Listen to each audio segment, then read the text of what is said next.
Thanks for tuning in to YouSEEMe, focusing on the battle of self-love, acceptance, abuse, spirituality, and much more. Your host, Tina Wynn, will be sharing various ways and strategies that she used to overcome grief, addiction, and depression.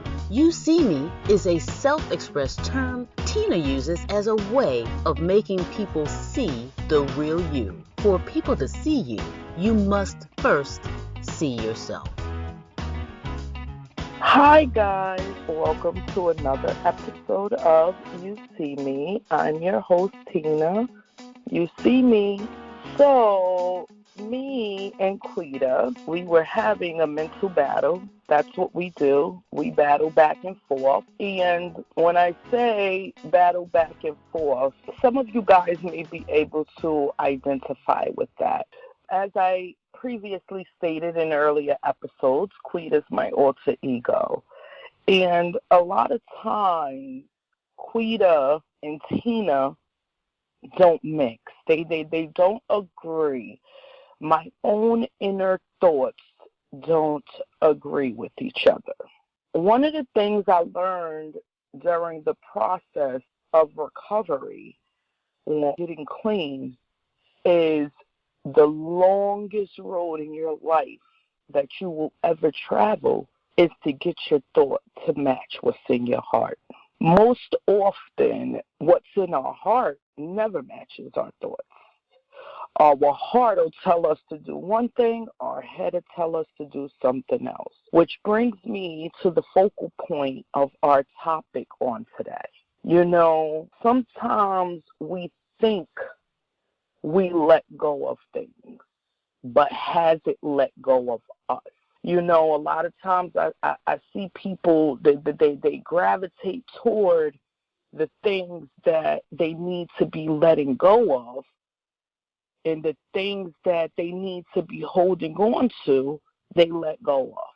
So one of those things that Quita has a hard time doing is letting go. Quita don't know how to let go. Quita's one of those people, when she love hard. When she friend hard. Once she lets you in, you in. See, Tina, on the other hand, has no problem with losing people. Has no problem with letting people go. Tina done lost her mother and her father.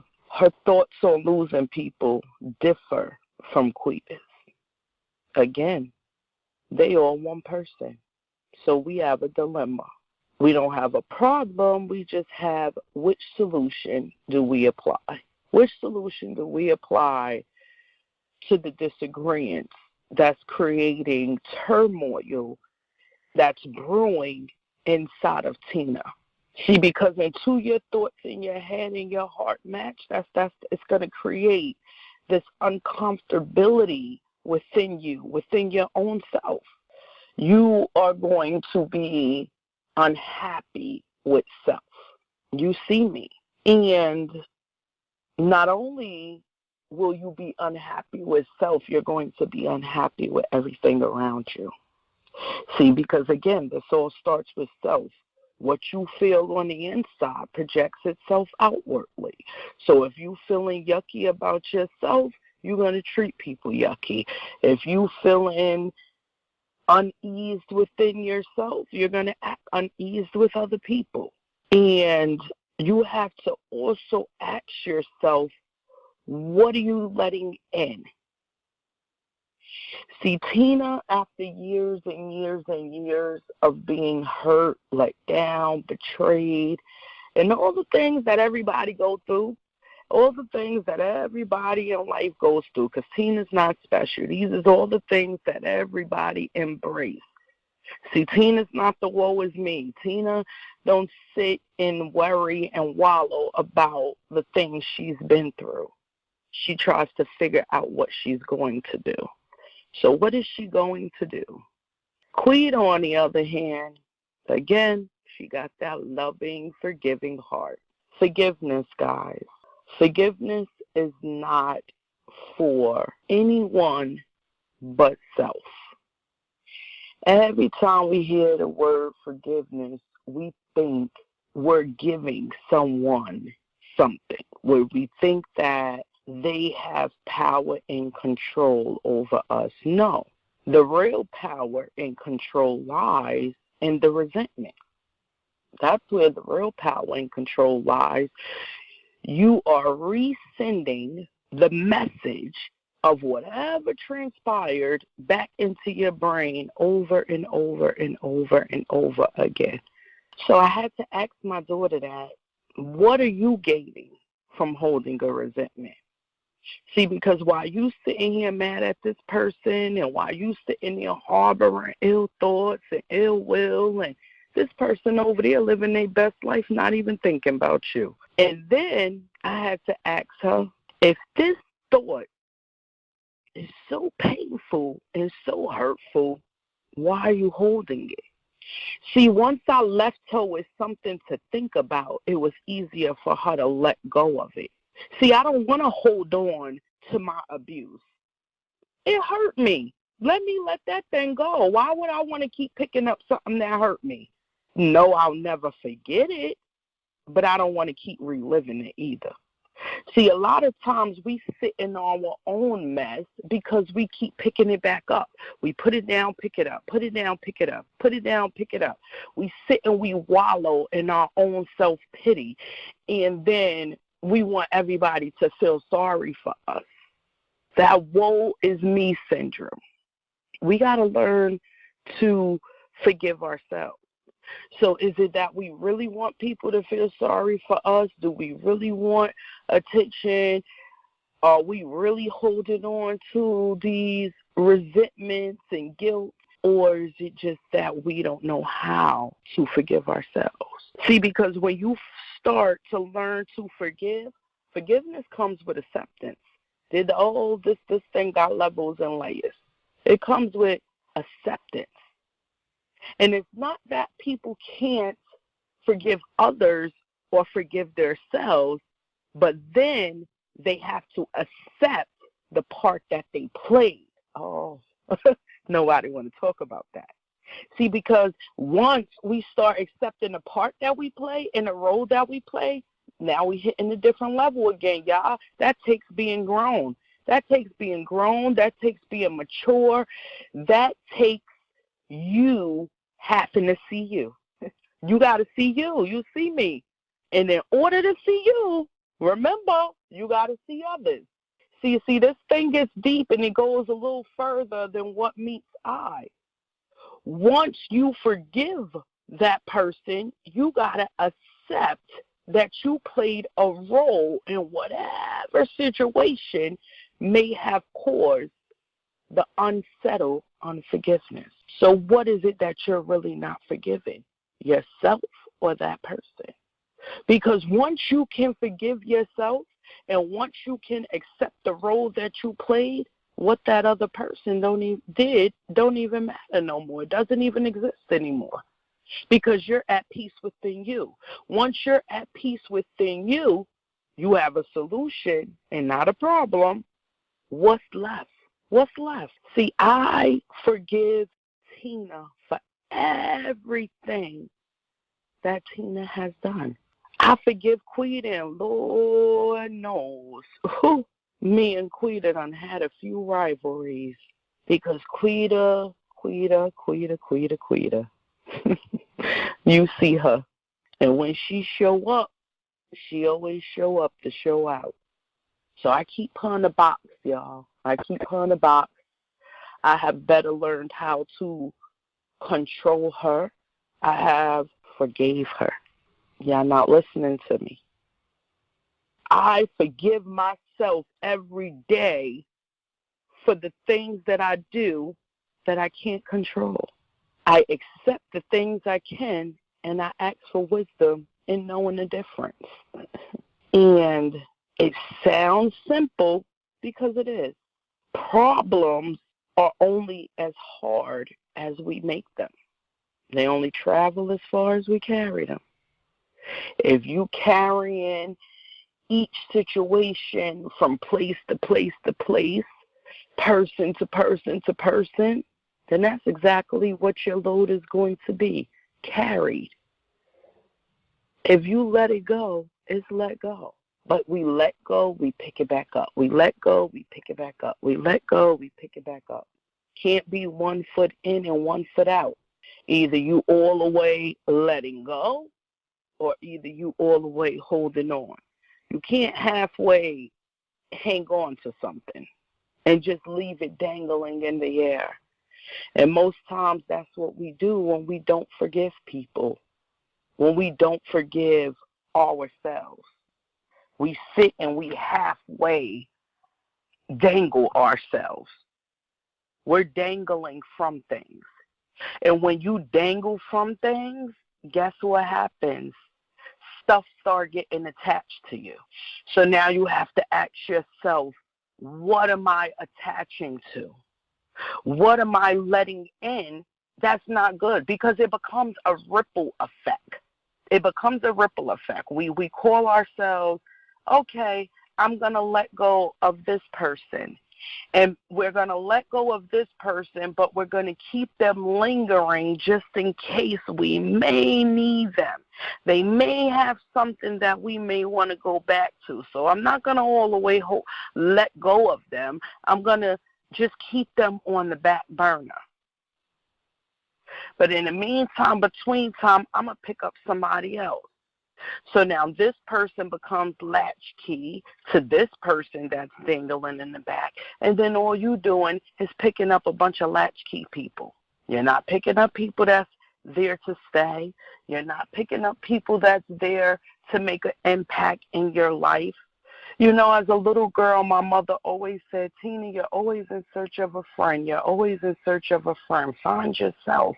And as a little girl, that messed me up because I didn't know what my mother meant. Why wouldn't she want her child to have friends? Nope.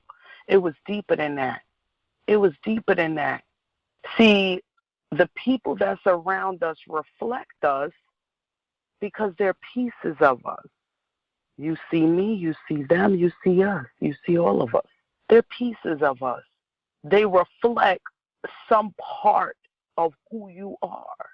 So when I started to take inventory of the people around me, I started removing certain people.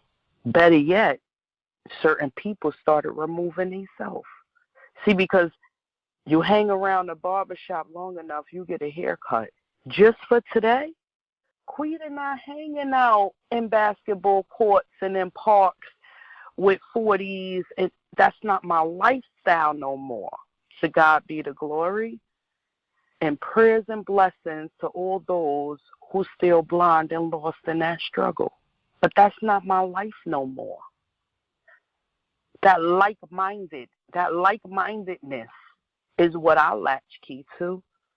I want to be around people who think the way I think, who act the way I act, or already are a representation of where I want to be. Today, Quita associates herself with strangers. I network with strangers every single day. And in Tina's mind, they're not strangers. I already know them. We just haven't formally met. Because we all connected spiritually anyhow, but that's a later topic for a later show. So I network, guys. You got to be able to forgive yourself, and you got to be able to go out and network and do things out of the ordinary. If you want unordinary things, you got to do unordinary steps. You have to be willing to go that extra mile, push yourself that extra distance. So I network with complete strangers who are like-minded. Oh, wait, she has a business? Wait, I want a business doing that. Let me figure out what she did or how she did, or let me just watch her. Oh, she's struggling, accepting certain areas of her life. Oh, I may be struggling with that too. Let me listen to her cast. Let me see what she's talking about. Let me see how I can help her, how she can help me. See, the problem is not only we don't forgive ourselves, we don't see ourselves, And when we see others, we get a glimpse of ourselves and we get afraid. It's not jealousy. It's not envy. See, because most people will be, oh, she's hating or, oh, she's jealous. No, I don't think it's that. I think it's we see what we want for ourselves in others. And instead of us following and watching and taking notes or asking for help, we sit in the background wishing we could be as courageous, wishing we can take that step, wishing that we had what they had to push us. Again, we were not made to be here by ourselves. Each one teach one. There is nothing wrong with sitting on the side and taking notes from somebody. Everybody learned something from somebody. None of us was born knowing nothing. We had to learn it from our mothers, our caregivers, our foster parents, society, whoever it was that helped in our upbringing, we learned from them. Each one teach one. So it has no fears in letting someone say, oh, you're copying off of me. So what? You should take it as a compliment that I'm copying off of you. Obviously, if I'm copying you, you're doing something of interest to me. You're doing something correct in my eyes that makes sense to me in my world that I may want to know how to do. So instead of you being mad that I'm copying off of you, compliment and pat yourself on the back. I guarantee you, if you hit people with a different approach of things, they'll look at things different and you'll get different results. What you put in is what you get out. Some of us aren't putting in, and which is why we can't seem to get nothing out. Oh, but we taking out, but let's backtrack. Some of us are taking out, but we not putting in. You got to be aware of the takers. You got to be aware of the takers. The ones that swarm their way in your life, crawl their way in your life, the ones that just come to suck you dry. You got to be aware of what and who you let in your life. Everything ain't for you. A season, a reason, or a lifetime.